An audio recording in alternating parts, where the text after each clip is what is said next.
So dito naman sa purified filter, paano mo malalaman kung nagbabara yung carbon sediment nyo, yung carbon and sediment, paano malalaman kung nagbabara? So dapat meron kayong pressure gauge.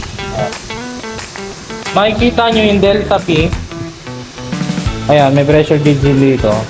Makikita nyo dito, mataas ang pressure. Pag barado, doon mababa ang pressure. Dapat meron kayong ganito, pressure gauge.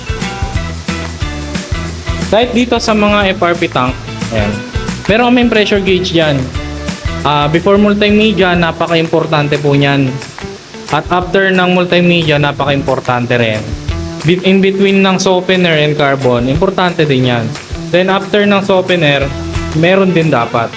So doon mo malalaman kung pag doon nagsisiro, dito ang taas, ibig sabihin parado dito. Pag dito naman mababa, dito mataas ang reading, barado naman to. Ganon din dito, pag mataas dito at mababa dito, barado naman yung multimedia nyo. Kaya dapat meron kayong pressure gauge.